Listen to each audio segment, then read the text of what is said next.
화웨이가 2019년에 그러니까 미국의 제재가 본격화되기 이전에 화웨이 스마트폰의 시장 점유율이 삼성과 거의 같아졌어요. 쫙 치고 올라와서 2020년이면 뒤집었어요. 그런데 그때 제재가 가해진 거예요. 최근에 31개국인가를 대상으로 해서 일반 대중들이 경제 문제에 대해서 가장 큰 관심사가 무엇이냐를 지난 몇 년 동안 쭉 이렇게 추적 조사를 해온 조사가 있어요.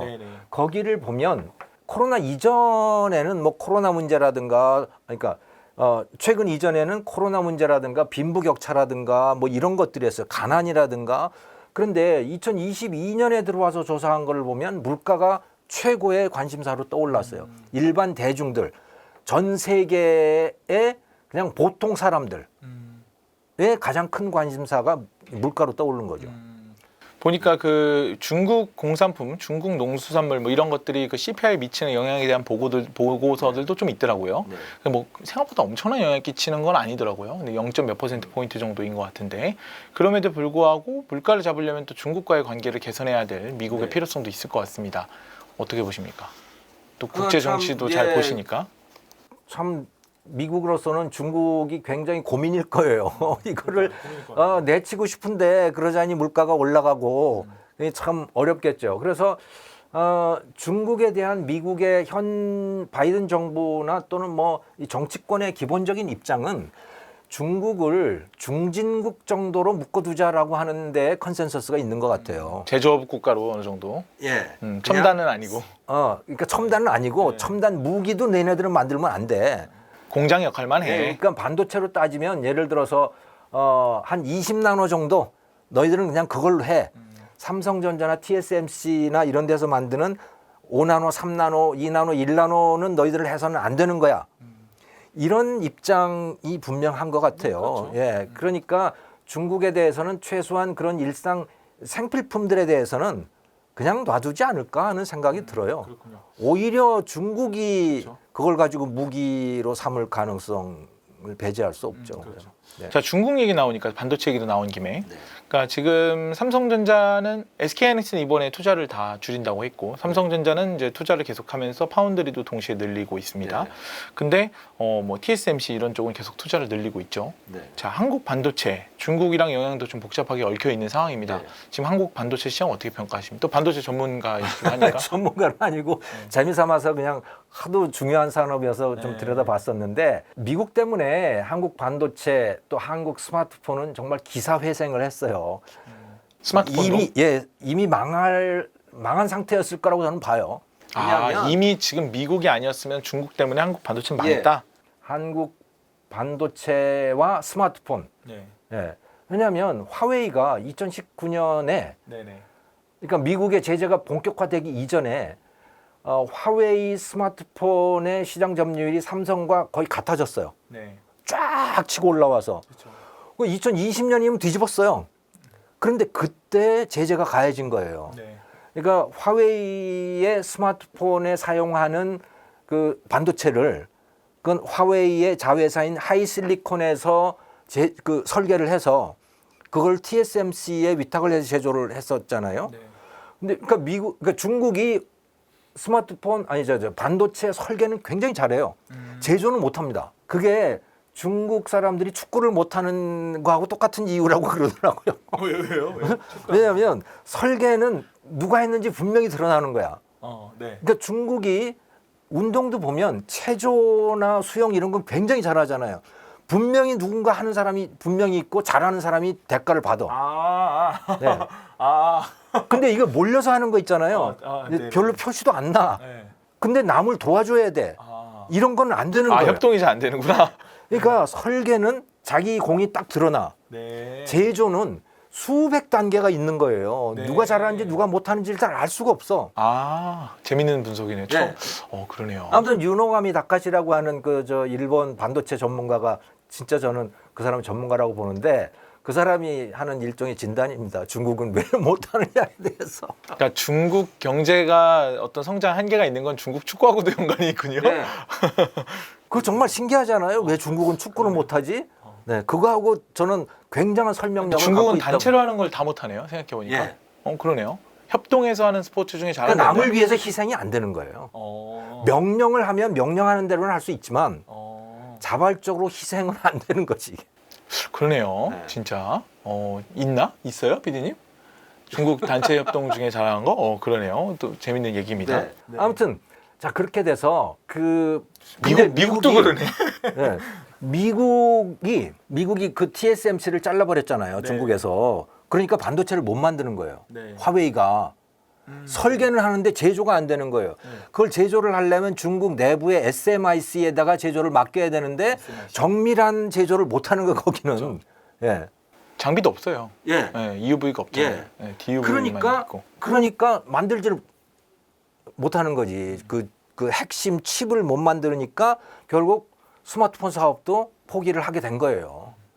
그래서 삼성 스마트폰이 살아남았어요. 네. 예. 그러니까 반도체도 그렇고 스마트폰도 그렇고 미국이 중국을 잘라준 거죠. 애플 사려고 한 거 아니에요?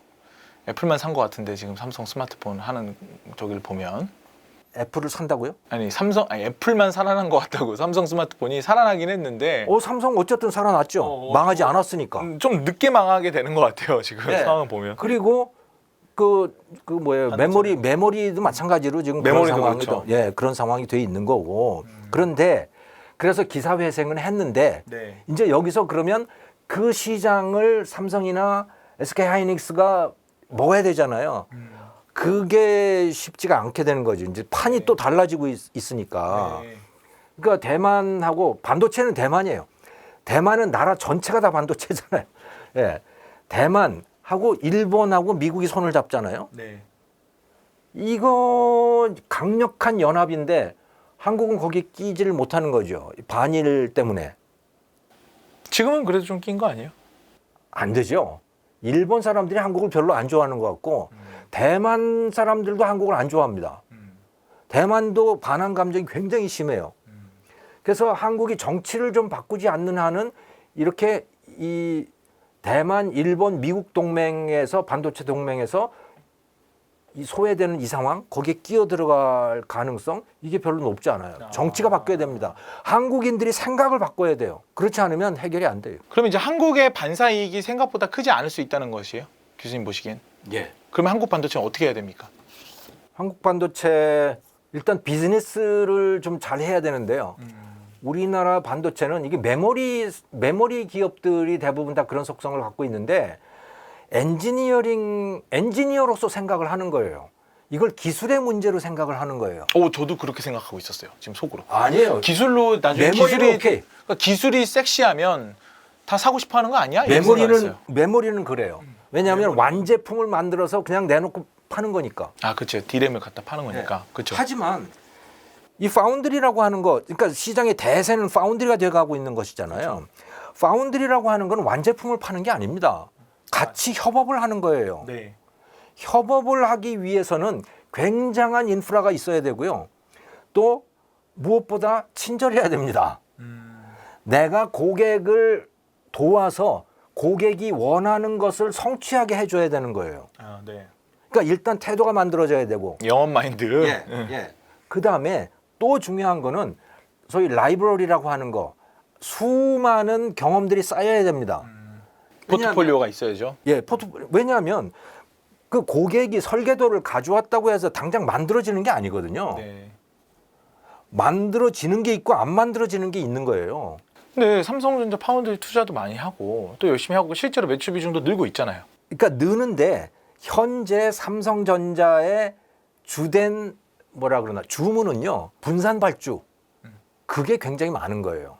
뭐냐면 고객들 예를 들어 애플이라든가 뭐 이런 고객사들 입장에서는 TSMC도 하고 TSMC에다가만 다 맡기기는 불안한 거야. 그러니까 세컨드 공급자로서 분산 발주. 네네. 그러니까 2차 발주자가 누군가 하나 있었으면 좋겠는 거예요. 네. 혹시 모를 사태에 대비해서. 삼성전자는 지금 그런 성격이 굉장히 강한 거죠. 네. 근데 이제 삼성전자는 TSMC를 이제 다시 쫓아가고 싶은 거잖아요. 쫓아가고 싶은 거죠. 네. 그런데 지금 한계가 있는 게 그 라이브러리라고 하는 게 미치지를 못하는 거예요. 그러니까 사실은 이 파운드리들은 솔루션을 제공을 해줘야 됩니다. 설계도를 가지고 온 거를 그냥 받아서 하는 게 아니고 고객이 와서 상의를 하면 이렇게 한번 해보세요 하고 제안을 해줘야 되는 거예요. 왜냐하면 제조 과정이 너무 복잡하고 그리고 이 수백 단계의 과정들이 있는데 거기에서 예를 들어 0.1%씩만 하자가 발생을 하면 전체적으로 가면 나중에는 수율이 엄청나게 떨어지거든요. 네. 그러니까 요렇게 하면 요거는 거의 완벽합니다라고 하는 솔루션을 제공을 해줘야 되는 거예요. 아직 그러기에는 경험이 충분치 않은 거죠. 시간의 문제라고 보십니까? 아니면 시간이 흘러도 시간 플러스 태도의 문제다. 태도가 변해야 된다. 이재용 회장께 영상 편지 하나 쓰시겠습니까? 아니 뭐 제가 무슨 영상 편지까지. 아무튼 고객하고 같이 하는 비즈니스 해야 된다. 이거는 예, 왜냐하면 완제품을 내는 게 아니고 고객도 답을 갖고 있는 게 아니고 서로 같이 답을 찾아가야 되는 것이기 때문에 그런 거죠. 네. 그것을 모리스 창이 잘한 거고 TSMC의 설립자 그리고 대만 엔지니어들이 그걸 잘 받아들인 거예요. 네. 대만은 그거 말고 먹을 게 없어서 그렇죠, 뭐. 그렇죠. 자, 뭐 절실하니까. 뭐 모리스 창도 하는 얘기잖아요. 거기에 올인한 것이고 그게 성공한 거다. 네. 자, 우리가 사실은 반도체가 다시 재평가받고 반도체가 잘 돼야지 한국 증시가 잘 되는 건 뭐 기정사실입니다. 네. 자, 한국 증시는 근데 여전히 저평가받는다. 뭐 이런 평가가 많아요. 네. 근데 한국 증시 저평가에 대한 이유는 굉장히 해석이 다양해요. 네. 자, 교수님이 학자로서 보시기에는 어떻습니까? 왜 우리 증시는 저평가받죠? 저는 그걸 잘 모르겠어요. 저평가를 받나요? 나 그것도 잘 모르겠고. 그러니까 저평가를 받는다는 거에 여러 가지 기준 중에 하나는 뭐 크게 뭐 두 가지가 있을 것 같아요. 밸류에이션이 너무 평균 밸류에이션이 너무 낮다. 코스피 밸류에이션이 12개월 선행 기준으로 S&P 500이 한 20배 초반 정도 되지만 코스피는 10배 초반, 12배, 13배, 많아야 13배. 그러니까 코로나 때 좋았을 때가 14배, 뭐 15배 정도 됐거든요. 그러니까 상대적으로 너무 낮다는 것이고, 일단 두 번째는 뭐 MSCI라든가 이런 신흥국 지수에 아직도 여전히 포함돼 있다. 아직 선진국 지수로 넘어가지 못했다. 뭐 이런 것도 있을 겁니다. 또 기업들의 시가총액이 너무 일반적으로 낮다. 지금까지 알고 있는 거는 북한 변수와 우리나라 기업들의 지배구조 변수, 지배구조가 뭐 투명하지 않다라고 하는 뭐 그게 크게 작용했다고들 교수님들은 그렇게 얘기하시는 것 같은데. 네, 그렇게들 말하는데 저는 모르겠어요. 그 이유가 뭔지는 모르겠고 그리고 투자자들도 그렇게 항상 똑똑한 건 아니어서 네 이번에 흥국생명 사태 같은 거 터지는 거 보면서 야, 그 글로벌 시장에서 투자자다라고 하는 사람들도 엉터리들이 정말 많은가 보다라는 그런 생각을 했죠. 특히 남의 나라 일에 대해서 뭐 그렇게 잘 알겠어요. 네, 거기도 그냥 휩쓸려 다니는 그런 분위기가 많고 그런 것 같습니다. 그런데 그 CDS 프리미엄을 보면 그러니까 우리나라 정부 발행 국채에 대한 CDS 프리미엄의 움직임을 보면 그래도 한국에 대한 평가가 상당히 달라진 거 아닌가 하는 생각을 CDS 해요. 프리미엄은 그 국채가 부도가 날 가능성을 그 네. 가격으로 환산해서 파는 금융 파생 상품입니다. 그러니까 예. 프리미엄이 높고 낮음에 따라서 그 나라에 대한 신뢰도가 또 그 보여주는 하나의 뭐 지표이기도 하죠. 예. 그러니까 코로나를 거쳐오면서 한국의 국채 5년물 국채 CDS 프리미엄이 20% 그러니까 20 BPS까지 떨어졌거든요.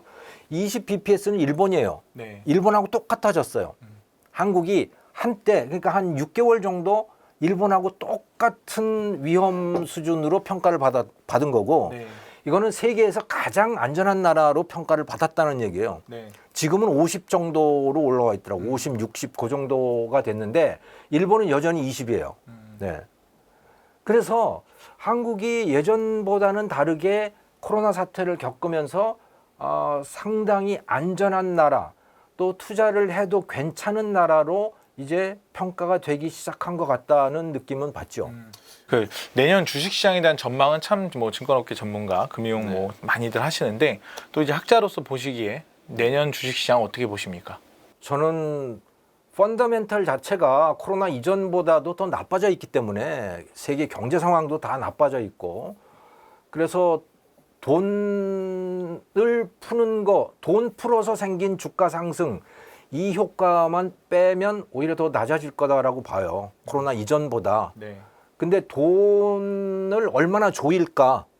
연준도 그렇고 한국은행도 그렇고 돈을 얼마나 조일까? 거기에 대해서는 저는 확신이 없고 우리나라의 경우에 현재 상태로 갈까? 아니면 채권 시장에서 부동산 PF에서 문제가 생겨서 오히려 한국은행이 돈을 더 풀어내는 거 아닐까? 뭐 그런 가능성도 있죠. 돈을 더 풀어내게 된다면 주가가 지금보다 조금 올라갈 수 있는 거 아닐까? 뭐 그런 생각도 해보면 떨어져야 오를 수도 있고 떨어질 수도 있다는 얘기를 하신 건데 펀더멘탈을 보면 떨어져야 된다는 얘기예요. 그러니까 결국에는 좀 이렇게 갈팡질팡 할 거다 이렇게 보시는 거군요. 예. 지금보다만 크게 뭐 한 방향을 잡고 내달리기보다는 좀 어느 정도 이렇게 박스권 내에서 이렇게 결국 수급적으로 움직일 수밖에 없다는 얘기시잖아요. 그러니까 투자자들의 심리 게임이 반영되고 유동성. 그러니까 수급 상황을 얘기하시는 건데 돈이 얼마나 많이 풀리느냐, 조여지느냐라고 하는 것에 달려 있다. 그런데 펀더멘탈은 오히려 코로나 이전보다 나빠졌다. 전 세계적인 경기 침체에다가 국내적인 상황도 좋아진 것도 없고 또 수출도 줄어들고 이러니 뭐 좋아진 게 아무것도 없잖아요. 오히려 나빠진 거죠. 그러면 돈 상태만 동일하다면 오히려 주가는 더 떨어져야 되는 것이 맞죠. 무서운 이야기지만. 네. 그 용감한 투자자들은 사실은 그런 시기에 또 투자를 해서 돈을 벌지 않습니까? 교수님들이 너무 많은 걸 알고 계셔가지고 투자를 못 하시는 거 아니에요? 저는 안 해요. 그래서. 아니 근데 우리 저기 비트코인으로는 무려 45배의 수익을 내시는 분 아닙니까? 비트코인 투자 얘기 좀 해주세요. 아니 그 투자를 한 게 아니고 도대체 암호화폐가 뭐야? 그래서 제가 2013년인가 3년. 네, 2013년인가 처음에 비트코인 공부를 하려고 사본 거예요. 네, 10만 원어치를 샀는데 그러고는 그냥 잊어버렸어요. 그냥 그러니까 뭐야? 네, 나는 돈 만 원도 기억 잊지 않는데 교수님 10만 원 잊으시는구나. 잊어버렸어요. 저는 뭐 해놓고 다 잊어버려요. 그 투자는 네. 오르락내리락 하는 거에 신경도 안 쓴다고. 그런데 2021년에 뭐 비트코인 많이 올랐대요. 21년에 네네. 네. 그래서 열어보셨어요. 열어봤어요. 그때 450만 원이 됐더라고요. 바로 파셨어요 그때? 바로 팔았어요. 그럼 왜냐면 거의 고점 판거 올라갈 아니에요? 이유가 없거든 이게. 왜냐하면 그 비트코인을 창안했던 그 사토시 나카모토인가 하는 그 사람이 이 비트코인을 만든 이유가 있잖아요. 이게 아니 전 세계 정부들이 말이야 돈을 가지고 너무 장난을 친다. 어떻게 돈 가치를 이렇게 떨어뜨릴 수가 있느냐. 실제로 그렇거든. 예를 들어 미국 같으면 달러만 하더라도 1971년에 금 1온스당 40달러였어요. 근데 지금 금 1온스당 1,700달러예요. 그것만 보면요, 미국 달러 가치가 40분의 1로 떨어진 거죠. 그렇죠. 돈을 그렇게 함부로 막 풀어낸 거예요. 사토시 나카모토라고 하는 누군지 알 수 없는 그 사람이 비트코인을 만들어낸 자기의 그 이유는 돈은 이래서는 안 된다는 거였어요. 돈이라고 하는 거는 공급이 딱 제한돼 있어야 된다. 그래서 공급이 제한된 돈을 만든 거 아닙니까? 그때는 값어치가 올라갔지. 네, 공급이 제한된 돈을 만들었고 그렇기 때문에 이거는 가격이 안정될 거야라고 뭐 그런 말 직접 하지는 않았지만 그런 의미로 이걸 만들어 놓은 거예요. 그런데 무엇든지 가격이라고 하는 것은 공급에 의해서만 결정이 되는 게 아니고 수요와 같이 작용을 해서 가격이 결정이 되잖아요. 네. 그러니까 사토시 나카모토는 공급만 본 거야. 그런데 이 비트코인이라고 하는 것의 수요가 널뛰기를 하는 거예요. 그래서 값이 널뛰기를 하게 된 거예요. 원래 이걸 의도했던 건 아니죠. 그래서 파셨다는 거잖아요. 네, 핵심은 그래서 팔아서 뭐 하셨냐고요, 교수님. 네, 착한 일 했습니다. 우리 집사람 줘가지고 착하다. 돈 벌어가지고 얘기는 맨날 다 아내분 갖다 드리고 그것도 이렇게 뒤로 이렇게 좀 챙겨놓을 용기가 없으셨어요? 아유, 난 뭐 솔직하게 다 갖다 바쳐요. 이런 건 배우면 안 될 것 같습니다. 네. 근데 저도 그렇게 살고 있습니다. 네, 다 비슷한 것 같아요. 자, 제가 뭐 마지막 질문입니다. 교수님께 제가 이 방송 끝나고 1억 원을 이체해 드릴게요. 그리고 1년 뒤에 회수하겠습니다. 네. 자, 교수님 어디에 투자하시겠습니까? 이체 안 했으면 좋겠는데. 저는 채권에다 하겠어요. 채권이요. 네.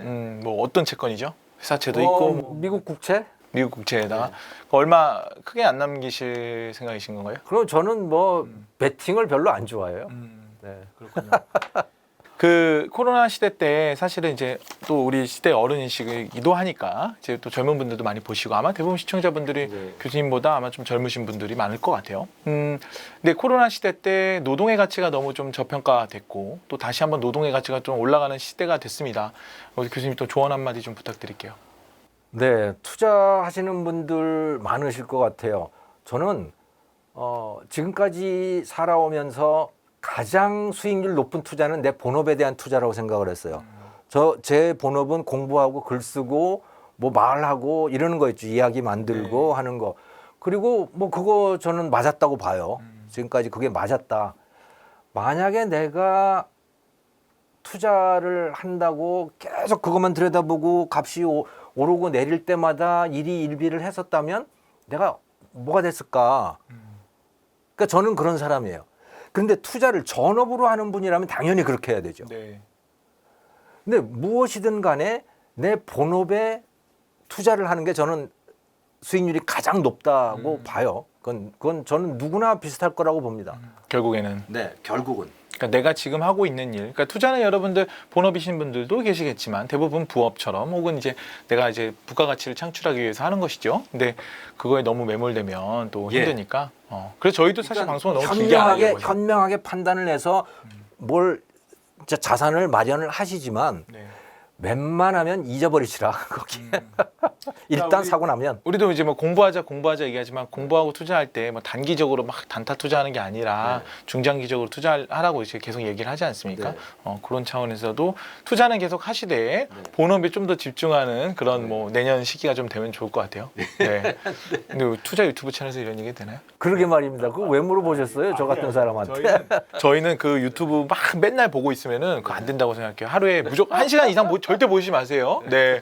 그래서 저희도 너무 길어지면 곤란하니까 여기까지 본업이 하겠습니다. 최고로 중요하다. 네, 여러분 하시는 일 모두 잘 되시기 바라고 돈에 지배받는 게 아니라 돈을 지배하시는 분들 되시기 바랍니다. 네. 네, 오늘 여기까지 하겠습니다. 교수님 너무 감사드려요. 새해 복 많이 받으십시오. 저쪽 보고 하세요. 저한테 새해 복 많이 받으십시오. 새해 복 많이 받으십시오. 네.